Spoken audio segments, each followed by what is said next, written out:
یہ بھی ہمارا بڑا سوشل فنکشن ہے، بہت بڑا، اور اس میں فضول خرچیاں ہو رہی ہیں، حرام کی کمائی ہوئی کمائی جو ہے وہ پانی کی طرح بہائی جاتی ہے۔ ابھی مجھے ایک صاحب نے بتایا کہ ممبئی میں 2 شادیاں ہوئی ہیں مسلمانوں میں، ایک میں 1.5 کروڑ روپیہ خرچ ہوا، ایک میں 80 لاکھ خرچ ہوا۔ ہم نے وہاں اصلاحی تحریک شروع کی، ضیاء الحق صاحب نے بھی کوشش کی تھی، آرڈیننس پاس کیا تھا، لیکن یہ چیزیں قانون سے نہیں۔ آپ کہیں کہ کسی دعوت میں 50 سے زیادہ مہمان نہیں آئیں گے، وہ 100 آ گئے تو زیادہ زیادہ یہ ہوگا پولیس والوں کو رشوت کا کھاتا کھل گیا، جو یہ پیسے لے جائیے صاحب۔ کبھی کبھی وہ پکی پکائی دیگیں لے جا کے اپنے تھانے میں بیٹھ کے کھاتے تھے، لیکن قانون سے نہیں بدلتا مزاج۔ ہم نے کیا طے کیا؟ دیکھو یہ ہے چٹان کی بنیاد۔ آپ کو بڑی اونچی بلڈنگ بنانی ہو تو دیکھنا پڑتا ہے چٹان نیچے بنیاد زمین کیسی ہے۔ تو بنیاد کیا ہے؟ آپ سادگی کرو سادگی کرو سادگی کرو، یہ واسطہ بے معنی ہے بالکل، اس لیے کہ غریب کی سادگی کچھ اور ہے، امیر کی سادگی کچھ اور ہے، سادگی کے ایک معنی تو نہیں ہے۔ لہذا کوئی جو ہے راک فاؤنڈیشن وہ تلاش کی جائے، وہ ہم نے کی تلاش۔ جو تقریب حضور سے صحابہ سے ثابت ہے ضرور کرو ضرور کرو ضرور کرو، عضوا علیہا بالنواجذ، اپنے دانتوں سے پکڑ لو اس کو۔ اور جو تقریب ثابت نہیں حضور سے اور صحابہ سے، یقیناً یہ کہیں باہر سے آئی ہے۔ یا تو ہمارا خاندانی پس منظر جو ہے، اکثر تو ہندوؤں سے مسلمان ہوئے، وہ سادات ہوں، صدیقی ہوں، فاروقی ہوں، عثمانی ہوں، وہی ہیں جو باہر سے آئے تھے، باقی تو اکثریت یہیں سے، وہ اپنا ہندوانہ پس منظر لے کر آئے۔ تو جس کا ثبوت صحابہ کے دور میں نہیں، وہ یقیناً باہر سے آئی ہوئی چیز ہے، اس میں پھر سادگی نہیں، اس میں کمی نہیں، جڑ سے کاٹو۔ اس بنیاد پر ہم نے 5 فیصلے کیے، ذرا سن لیجئے آپ بھی، اگر آپ کوئی سوشل ورک کرنا چاہیں اس کو عام کریں۔ نمبر 1، نکاح مسجد میں۔ حدیث موجود ہے ترمذی شریف کی روایت، اعلنوا ھذا النکاح وجعلوہ فی المساجد، نکاح کا اعلان عام کیا کرو، مسجدوں میں منعقد کیا کرو۔ میں حیران ہوتا ہوں کیوں نہیں علماء کرام نے اس کی طرف توجہ دلائی۔ حدیث ہے، ہاں میں مانتا ہوں ان کا کہنا یہ ہے کہ یہ یہاں جو امر ہے کہ مسجد میں منعقد کرو، یہ امر وجوب کے لیے نہیں ہے، استحباب کے لیے، مستحب ہے یہ کہ مسجد میں۔ تو بھائی مستحب کیوں چھوڑ رہے ہو تم؟ اس لیے چھوڑنا پڑتا ہے، مولوی بیچارے کی حیثیت ہے ہی نہیں معاشرے میں کہ وہ کہے جناب یہاں آئیے میرے پاس، میں نہیں آؤں گا آپ کے گھر نکاح پڑھانے کے لیے۔ وہ اپنا رجسٹر بغل میں دبائے بیٹھا سوکھتا رہتا ہے، وہ تو آنی تھی بارات عصر کے وقت، مغرب بھی جا رہی ہے، آئی نہیں، وہ بیٹھا غریب۔ پہلے 20-30 روپے ملتے تھے، اب 200 300 400 ملتے ہیں، اور کیا ہے۔ میں نے انہیں یاد دلایا، دیکھو شرم کرو، عیسائیوں نے آج تک اپنے چرچ کی اور اپنے پادری کی عزت یہ رکھی ہے کہ شہزادے اور شہزادی کی شادی ہوگی وہ بھی پادری چرچ میں آئیں گے۔ شہزادے کی شادی ہو رہی ہے تو جو ان کی پارلیمنٹ کے ساتھ ہے چرچ، وہاں شادی ہوگی، وہاں پردہ نہیں ہے، لڑکا لڑکی دونوں آمنے سامنے کھڑے ہو کر قول و قرار کریں گے۔ ہمارے ہاں پردہ ہے تو اس لیے لڑکی کے گھر بھی جائیں گے تو لڑکی تو محفل میں نہیں آئے گی، لڑکی کا ایک وکیل ہوگا، وہ وکیل اجازت لے کر آئے گا، 2 اس کے گواہ ہوں گے، اس کے سامنے اجازت لی گئی، پھر وہ نکاح خواہ کو اجازت دیں گے، وہ نکاح پڑھا دیں گے۔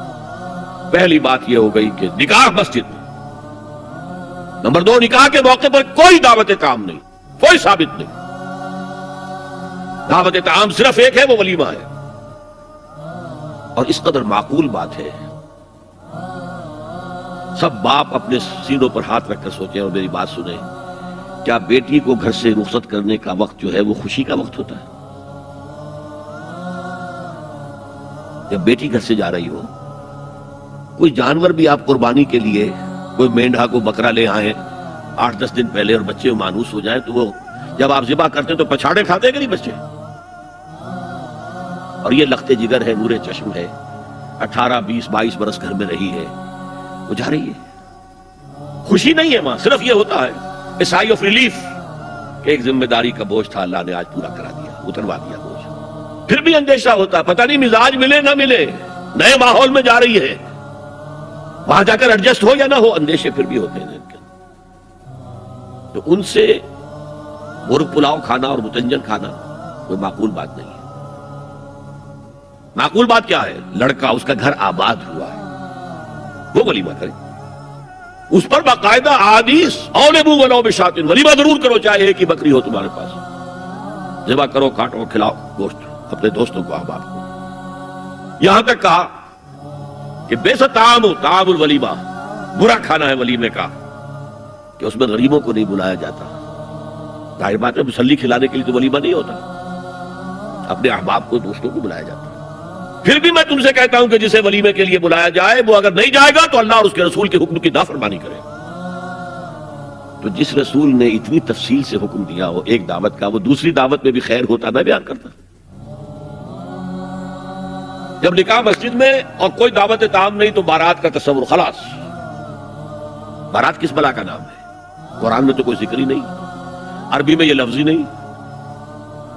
اجتماعی طرفین مسجد میں ہوا، نکاح ہوا، لڑکی کو حضرت فاطمہ کو رضی اللہ تعالی عنہا کچھ خواتین جا کر چھوڑ آئی تھی اس حجرے میں جو ایک انصاری صحابی نے حضرت علی کو دیا تھا۔ ان کا تو کوئی گھر بھی نہیں تھا، کوئی حضرت علی آئے ہوں اور آ کر وداع کرا کے لے کے گئے ہوں۔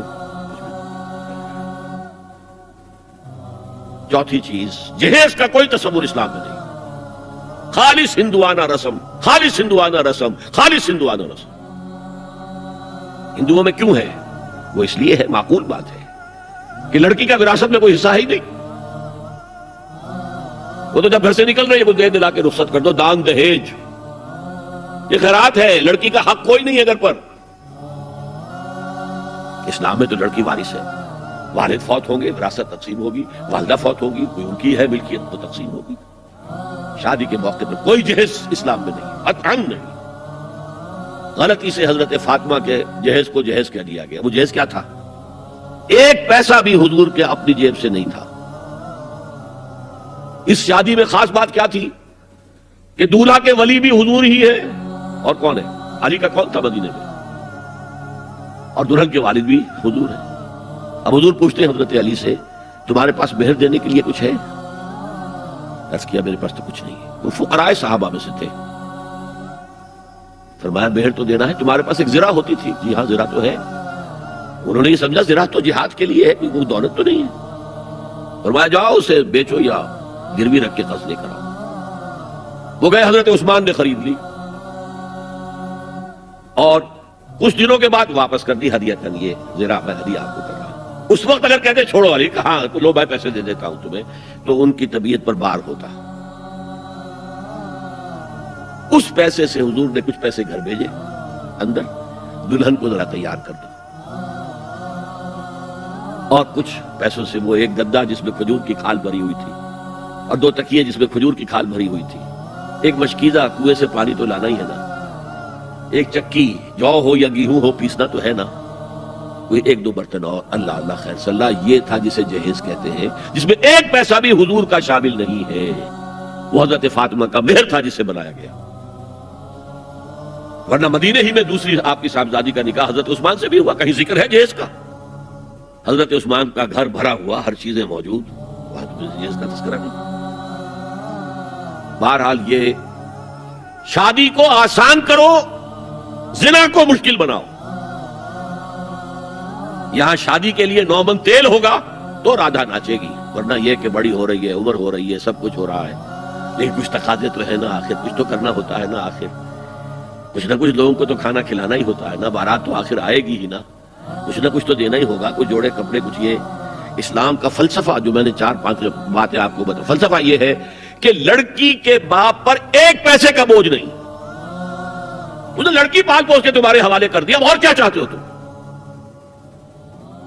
سارا مرد آزماں، مرد آفرین، مرد کو چیلنج دیا ہے، تم مرد ہو، مہر تم دو گے، اور سب سے بڑھ کر کیا ہو رہا ہے آج کل بھی ہوتا ہے، وہ ہمارے ایک کچھ کام ہوتے ہیں اسلامی، وہ بھی ہے، کچھ وہی ہندوانہ پس منظر۔ نکاح کی محفل میں چھوارے کون لے کے آتا ہے؟ جی لڑکے والے، اور پلاؤ کن سے کھاتے ہیں؟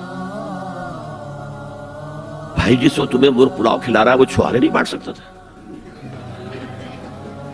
یہ ہے اسلام اور غیر اسلام کا امتزاج۔ چھوارے لڑکے والے لے کر آئیں گے اور پھر دعوت اڑائیں گے لڑکی والوں کی طرف سے۔